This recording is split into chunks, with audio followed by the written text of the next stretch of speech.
নবীজি যখন আবু তালেবের কাছে গিয়া বসছে, আল্লাহর নবীর চোখ বেয়ে বেয়ে পানি পড়ে আর বলে, চাচা গো, দুনিয়া থেকে তো আপনি বিদায় হয়ে যাবে, মরণাপন্ন, কিন্তু আপনি যদি দুনিয়ার থেকে বিদায় হয়ে যান গো চাচা, এই হালতে যদি দুনিয়ার থেকে বিদায় হয়ে যান, আমি সমস্ত নবীকুলের সম্রাট, আমি নবীদের নবী, সমস্ত নবীকুলের সম্রাট, ইমামুল মুরসালিন, খাতামুন নবিয়্যিন, নবী মুহাম্মদুর রাসূলুল্লাহ সাল্লাল্লাহু আলাইহি ওয়াসাল্লাম, সমস্ত নবীকুলের সম্রাট হইয়া কিয়ামতের মাঠে আপনি চাচাকে সুপারিশ করার মতো আমার কোনো সুযোগ থাকবে না, আমার কোনো ক্ষমতা থাকবে না আপনাকে সুপারিশ করা। তাই চাচা বিদায় হওয়ার এক মুহূর্তে একটা বারের জন্য আমার কানে কানে কালেমা পড়ায়া শোনায়া দেন। আল্লাহর নবী বুঝতে পারছেন আবু জাহিল্লা বসা, আবু লাহাব বসা, মক্কার সব বড় বড় নেতা চতুর্দিকে বসা। আবু তালেব বলেন, বাতিজা, আমি যদি কালেমা পড়ি, ওই দেখ আবু জাহিল্লা বসা, আবু লাহাব বসা, মক্কার সব লোক বসা, কালেমা পড়া যদি মারা যায়, সারা জীবন বলবে আবু তালেব মরণের সময় বাপ দাদার ধর্মের মধ্যে সুন কালিমাইরা মরছে। বাতিজা রে, এই জন্য আমি পড়তে পারি না। আল্লাহর নবী বলেন, চাচা গো,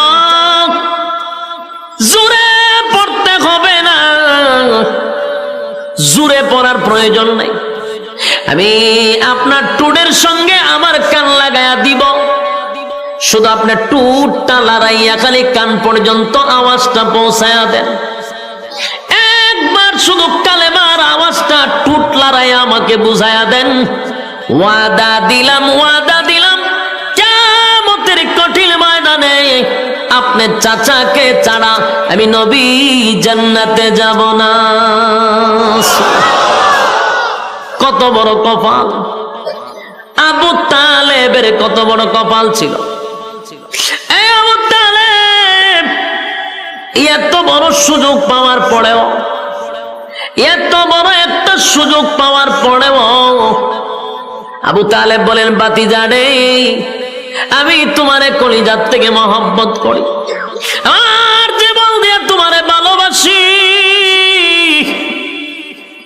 আমি তোমারে ভালো করে চিনি, তুমি যে পয়গম্বর সেটা আমি জানি, তুমি আল্লাহর পয়গম্বর আমি জানি রে বাতিজা, তাই তো আমি তোমার সন্তানের চেয়েও বেশি মহব্বত করছি।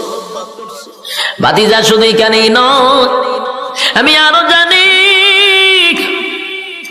তোমার কালেমা যদি আমি না পড়ি, চিরস্থায়ী আমি জাহান্নামে যাব, সেটাও বাতিজা আমি জানি। বাতিজা, আমি আরো জানি তোমার কালেমা যদি আমি পড়ি, আল্লাহ তুই জান্নাতে যাব, সেটাও জানি। সুবহানাল্লাহ। বলুন আবু তালেব জানতো কিনা দিন ধর্ম ইসলাম সঠিক, নবী পয়গম্বর সঠিক, কোরআন সঠিক, সব জানতো। এরপর আবু তালেব বলেন, আমি সব জানি, কিন্তু আমি কালেমা পড়তে পারলাম না রে বাতিজা, তোমারে মহব্বত করি, তারপরেও আমি কালেমা পড়ব না, কারণ আমি যদি কালেমা পড়ি, সমাজের মানুষ সারা জীবন আমারে বলবে বাপ দাদার ধর্মের মধ্যে সুন কালি লাগাইছে, এটা বরদাস্ত করতে পারবো না, তাই আমি কালেমাটা পড়লাম না।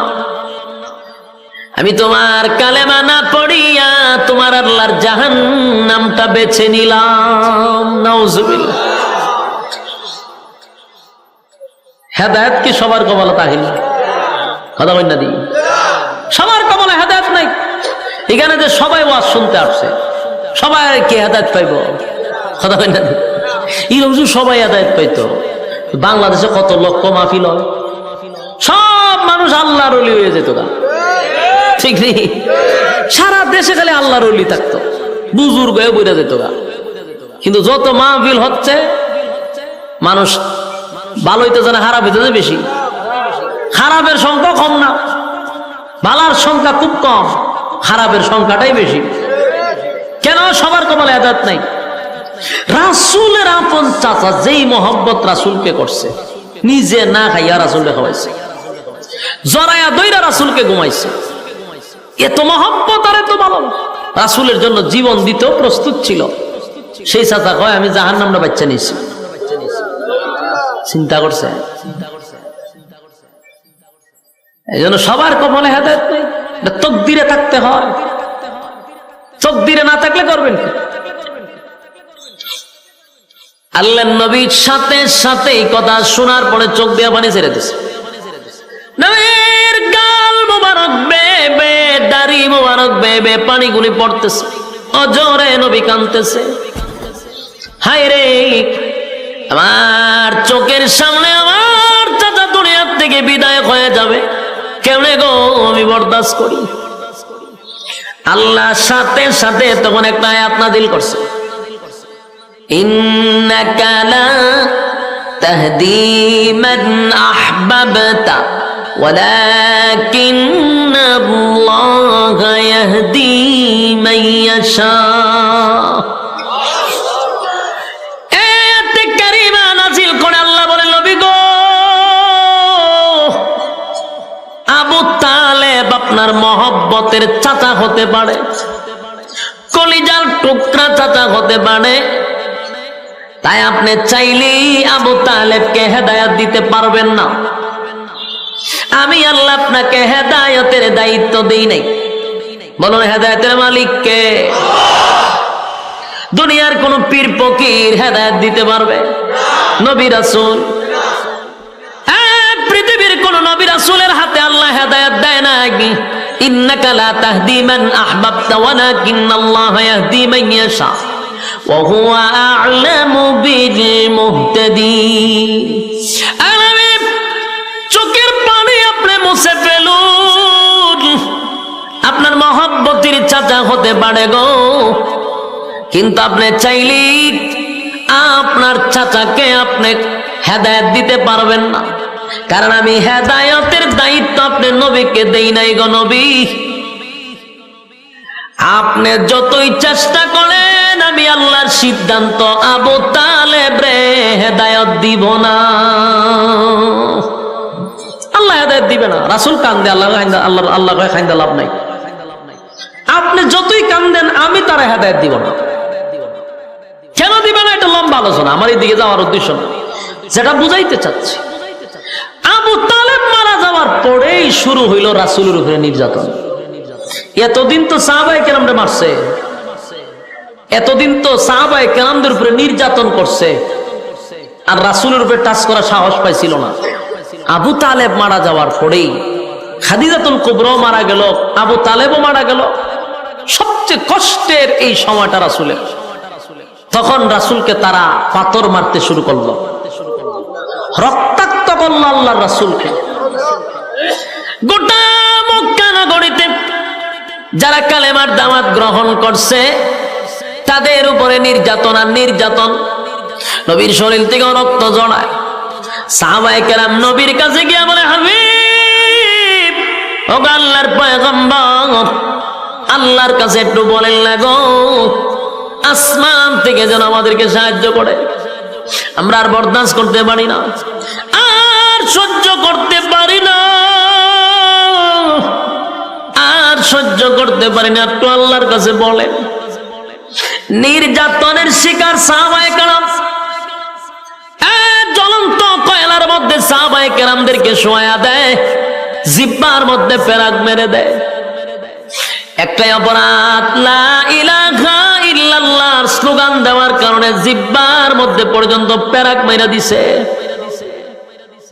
এত নির্যাতন, নির্যাতনের শিকার যখন হয়ে গেল, তখন আল্লাহ নির্যাতিত মুসলমানদেরকে সান্ত্বনা দেওয়ার জন্য আমার তেলাওয়াতকৃত সূরা বুরুজ নাজিল করে দেয়। এই সাহাবায়ে কেরাম সবাইকে সান্ত্বনা দেওয়ার জন্য আল্লাহ তখন সূরা বুরুজ নাজিল করে। সূরা বুরুজ নাজিল করে 4টা কসম করছে আল্লাহ। কয়টা কসম? আরো জুড়ে, হ্যাঁ সবাই মিলে কর। 4টা কসম করছে আল্লাহ।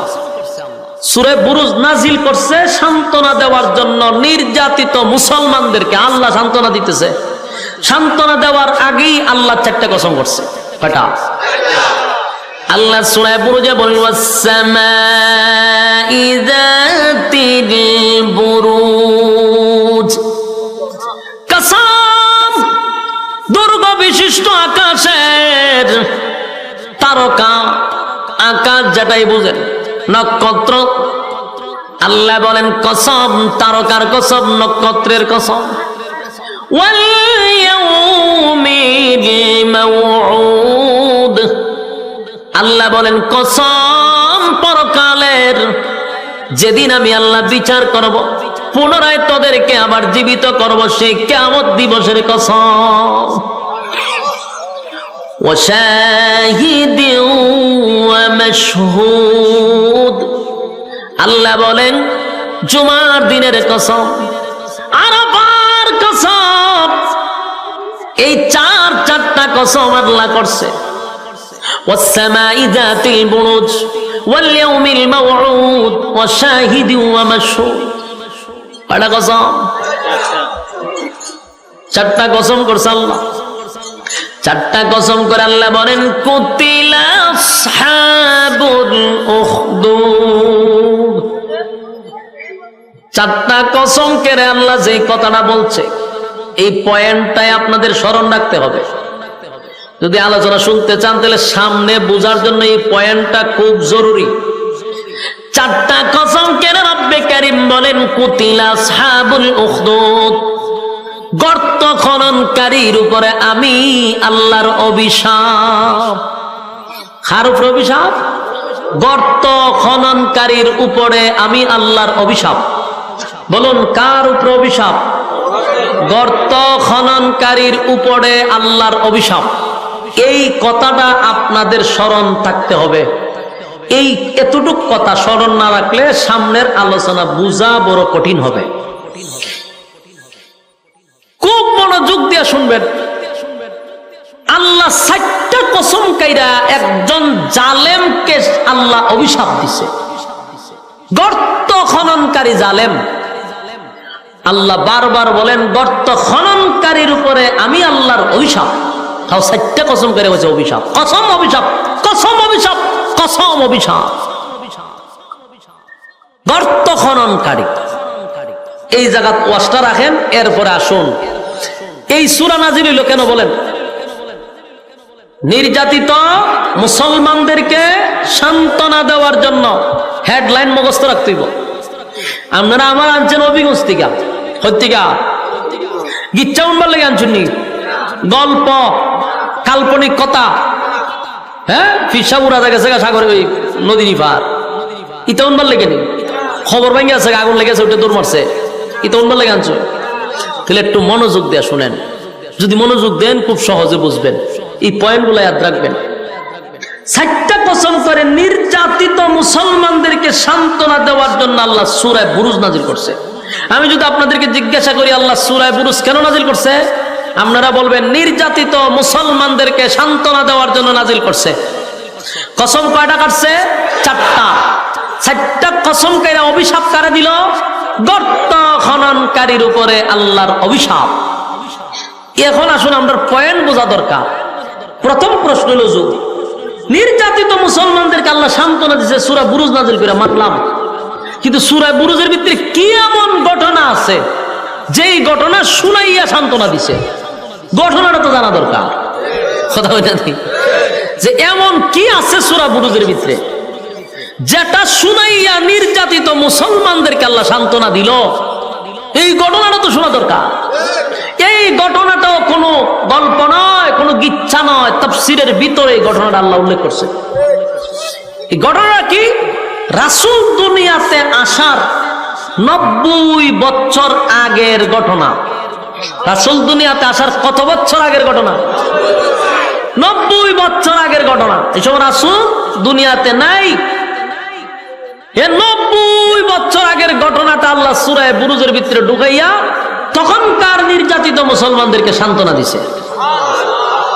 এখন আপনাদের প্রশ্ন, 90 বছর আগে কি ঘটছিল? ঠিক না? 90 বছর আগে ঘটনাটা কি? 90 বছর আগে একটা ঘটনা ঘটছিল। 90 বছর আগে তখনকার সময়ে একজন জালেম শাসক ছিল। কি ছিল? জালেম শাসক। জালেম শাসক ছিলেন। জালেম শাসকের কাজ হইল কারণে অকারণে মানুষের উপর নির্যাতন করা। আমনে কথা বললেই আপনার উপর নির্যাতন করা, কারণে অকারণে আপনাকে হয়রানি করা। এটা হলো জালেম শাসকের কাজ। তখনকার যুগে একজন জালেম শাসক ছিল। সে নিজেকে খোদা দাবি করত, বলতো আমি তোমাদের রব, আমি তোমাদের প্রভু। যারা তাকে খোদা মানত না তাকে তারা হত্যা করত। এই প্রভু নিজেকে খোদা দাবি করত, বলতো আমি তোমাদের রব, আমি তোমাদের প্রভু। তারে যে খোদা মানত না তারে হত্যা করত। আমার কথা বুঝতে জন্যই কত বড় জালেম, কত বড় জালেম শাসক। তখনকার যুগটা ছিল জাদুবিদ্যার যুগ। জাদুবিদ্যা বেশি চলতো। তো সবচেয়ে প্রবীণ জাদুঘর সে বৃদ্ধ হয়ে গেছে, বুড়ো হয়ে গেছে। তো সে একদিন বাদশাকে বলল যে আমি যদি মারা যাই তা আমার এই জাদুবিদ্যা তো আরেকজনের শিখায়া যাওয়া দরকার। তাই আমাকে আপনি একজন মেধাবী ছাত্র দেন, যারে আমার এই আগাম কুগাম শিখায় যাওয়ান যায়। তো বাদশা চিন্তা হলো কথা তো ঠিক। একটা মেধাবী ছেলে তালাশ করে বাইর করছে। বাইর করে এই বৃদ্ধরে দিছে যে এরে তুমি জাদু শিখাইও। বৃদ্ধ যা শিখছিল তা যুবকরে শিখানোর চেষ্টা করা শুরু করছে। যুবক তার বাড়ির থেকে প্রতিদিন বৃদ্ধর কাছে যায় জাদু শিখতে। একদিন রাস্তার মধ্যে দেহে এক হুজুরে ওয়াজ করে। মনে করেন আপনার এই রাস্তা দিয়ে যাইতেছে, দেহে আমি কেন ওয়াজ করি, হেওয়া ফ্যান্ডেলও বলছে, এরকম বিষয়টা। তো ফাদ্রিয়ে ওয়াজ করে, যুবকে জাদুবিদ্যা শিখতে যাবে, মাঝখানে হুজুরের ওয়াজ শুনতে বসছে। ওয়াজ শুনে দেহে ভালোই তো লাগে, খারাপ না, আর একটু বই। এই বইতে বইতে কয়েক মিনিট বসছে, 10-15 মিনিট ওয়াজ শুনছে। শুননা যুবক আবার চলে গেছে জাদু শিখতো। তো প্রতিদিন সে জাদুবিদ্যা শিখতে যায় আর দেহ হুজুরে বয়ে ওয়াজ করে। আর তারও হুজুরের প্রতি এমন এক আকর্ষণ ঢুকছে, সেও চিন্তা করলে যে না, হুজুরের কথা বড় মজা, আমি একটু শুনি। দেহে হুজুরে ওয়াজ করে একত্ববাদী খুদার। আর তখনকার মানুষ খুদা মানত কারে? এই কয়েকজনে ওয়াজ বুঝতে যায়, আর বাকি সব আমার মুখের ভাই যাই রয়েছে। উত্তর না দিলে বধু ওয়াজ বুঝুন না, আপনারা ওয়াজ বুঝতে শুননি। 2-1 ভাই যে ওয়াজ বুঝতেছে। বাকি দেশের সব জনগণ খুদা মানত জালেম শাসককে। আর এই যুবক ওয়াজ শুনলো, ফাদ্রিয়ে ওয়াজ করে একত্ববাদী খুদা। যুবকে চিন্তা করছে, কিরে ফাদ্রি দি খুদা আর একজন হয়, আর দেশের সব জনগণ আমরা যে মানি ওই বাদশারে খুদা মানি, হুজুরে দেখো খুদা বলে আর একজন আছে। এটা নিয়ে সে খুব চিন্তায় আছে। তো এরপরে জাদু শিখে আর হুজুরের কাছে আস্তে আস্তে একদিন কথা শুনতে শুনতে, তার আসল রবের কথা শুনতে শুনতে সে এই হুজুরের হাত ধইরা কালেমা ভরে ঈমান আনছে। ঈমান আনছে। আনার পরে প্রচুর স্টাডি করতে শুরু করলো, গবেষণা শুরু করলো, ভাবতে শুরু করলো। ভাইবা কয় ঠিকই তো আছে, বাদশা খুদ হইব কেমন? এটা আমাদের মতো না, তুই খুদা হয় কেমন? এই বিষয় নিয়ে খুব চিন্তিত। আর যুবক যত ভাবতেছে, আল্লাহ তার রাস্তা তত সহজ করে দিতেছে। এই বিষয়টা তার ভিতরে সবসময় একটা টেনশন আর চিন্তা, যে মানুষ যে সবাই বাদশারে খুদা মানে, তা আসল খুদা না। মানুষ তো তারা খুদা মানে। এর ভিতরে তার ভিতরে একটা সন্দেহ আছে, হাসা ওই পাদ্রিটা সঠিক না বাদশাই সঠিক, এটা নিয়ে একটা চিন্তা আছে। দিয়ে যাওয়ার সময় দেখে গ্রামের সব মানুষ এক রাস্তার মধ্যে দাঁড়ায় রয়েছে। সে যাবে রাস্তার ওই পারে, কিন্তু মাঝখানে দেখে একটা ভয়ঙ্কর এক প্রাণী বসা, ভয়ঙ্কর প্রাণী। এখন এই প্রাণীর ভয়ে গ্রামের কেউ এই দিকেও আসে না, এই দিকের মানুষ ওই দিকেও যায় না। যুবক পড়ছে মহা মুসিবত, আমি যাবো কেন? এই প্রাণীর ভয়ে সব মানুষ দাঁড়িয়ে আছে। হঠাৎ করে যুবকের মাথায় একটা প্ল্যান আসলো যে আজকেই আমার পরীক্ষা করার সময়, আসল রবকে। আজকে আমি পরীক্ষা করবো যে আসল রবকে। এই বইলা সে একটা পাথর লইছে, ছোট্ট পাথর লইয়া কইতাছে যদি একত্ববাদী খোদা সঠিক হয়, পাদ্রী যে দাওয়াত দিছে সেই খোদা যদি সত্য হয়, তাহলে এই পাথর দিয়া তো একটা মুরুগ মারাও সম্ভব না। কিন্তু এই পাথরটা মারার সাথে সাথে যেন এই ভয়ঙ্কর প্রাণী মারা যায়। সঠিক খোদা যদি হয় পাদ্রীটা, আর যদি সঠিক খোদা না হয় তার এটা মরবে না। এই বইলা ডিল মারতেই ছোট্ট পাথরটা ডিল মারছে, একদিকে ডুইকা আর একদিকে বেরিয়ে গেছে। ওই প্রাণীটা জাগাতেই মারা গেছে। বলুন তো দেখি যুবকের ইমানি জজবা বাড়ছে না কমছে? ইমানি জজবা বেড়ে গেছে। এখন তো যুবক কয় সর্বনাশ, তাহলে আমার টার্গেট ঠিকই আছে, খোদার পরিচয় পেয়ে গেছে। খোদার পরিচয় পেয়ে যুবক খুব খুশি, আমি আমার রবের পরিচয় পেয়ে গেছি। এতদিন এই বাদশাকে খোদা মানছি, হ্যাঁ কোনো খোদা টোদা না, দেশের মানুষও তারে খোদা মানতেছে, আসল রবের পরিচয় পেয়ে গেছি। যুবক এবার একটা ডংলিয়া পড়ছি আমিও। সম্মানিত সুধী, যুবক চিন্তিত। আমরা একটা কাজ করেন, বক্সে হালকা একটু ইকু দেন, বক্সে দেন। আপনি রিপিও কি কইটারে মনিটরে দিয়েন না, মনিটরটা আমার কাছে তো, বক্সে দেন, হালকা দেন, শ্বাসটা না টানে। সম্মানিত সুধী, এখন এই যুবক তার ইমানি জজবা বাড়ছে। সে চিন্তা করলো আমি আসল রবের পরিচয় পাইছি।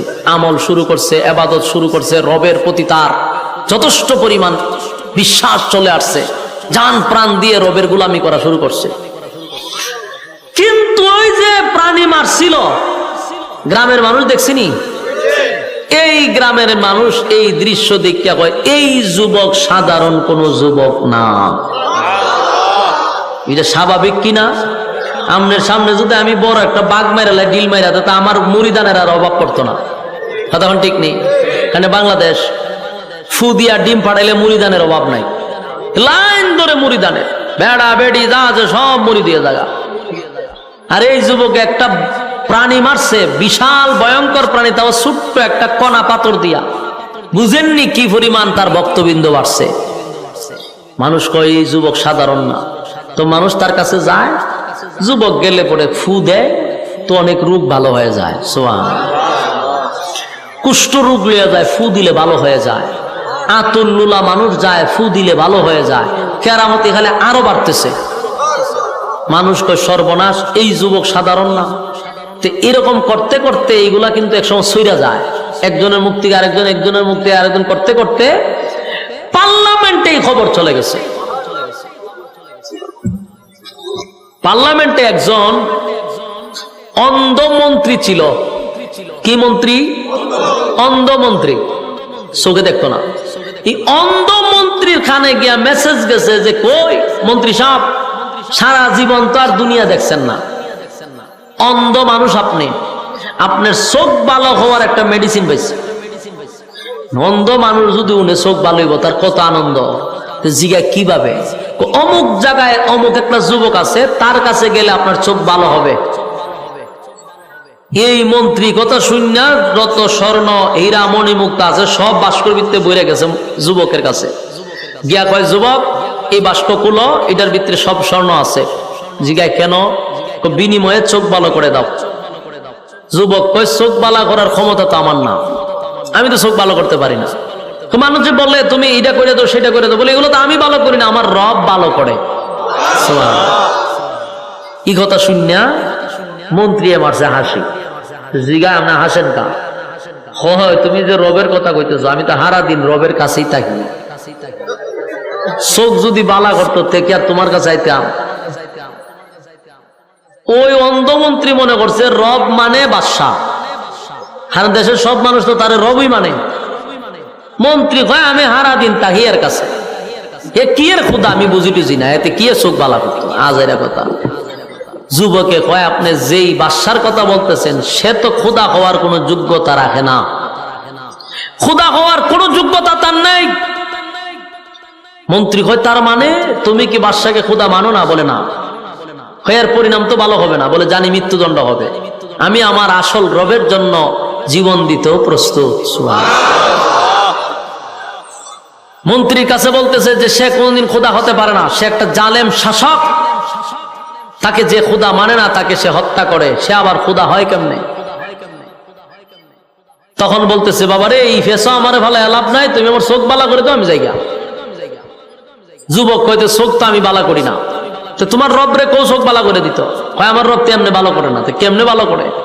আপনি কালেমা পড়ে আগে রবের উপরে ইমান আনতেইব।